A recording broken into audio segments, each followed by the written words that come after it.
बहुत पुरानी बात है। एक अमीर व्यापारी के यहाँ चोरी हो गई। बहुत तलाश करने के बावजूद सामान न मिला और न ही चोर का पता चला। तब अमीर व्यापारी शहर के काजी के पास पहुंचा और चोरी के बारे में बताए। सब कुछ सुनने के बाद काजी ने व्यापारी के सारे नौकरों और मंत्रियों को बुलाए। जब सब सामने पहुंच गए तो काजी ने सबको एक एक छड़ी दी। सभी छड़ियां बराबर थी, न कोई छोटी न बड़ी। सबको छड़ी देने के बाद काजी बोला, इन छड़ियों को आप सब अपने अपने घर ले जाए और कल सुबह वापस ले आए। इन सभी छड़ियों की खासियत यह है कि यह चोर के पास जाकर एक उंगली के बराबर अपने आप बढ़ जाती है। जो चोर नहीं होता उसकी छड़ी ऐसी की ऐसी रहती है, न बढ़ती है न घटती है। इस तरह मैं चोर और बेगुनाह की पहचान कर लेता हूँ।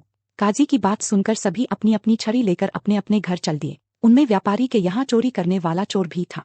जब वह अपने घर पहुंचा तो उसने सोचा, अगर कल सुबह काजी के सामने मेरी छड़ी एक उंगली बड़ी निकलती है तो वह मुझे तुरंत पकड़ लेंगे। फिर न जाने वह सबके सामने क्या सजा दे।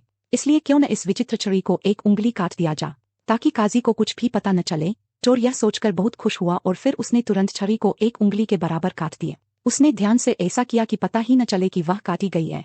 अपनी इस चालाकी पर चोर बहुत खुश था और खुशी खुशी चादर तानकर सो गया। सुबह चोर अपनी छड़ी लेकर खुश खुश काजी के यहाँ पहुंचा।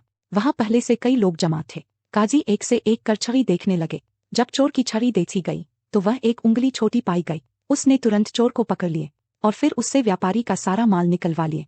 चोर को जेल में डाल दिया गया। सभी काजी की इस अनोखी तरकीब की प्रशंसा कर रहे थे।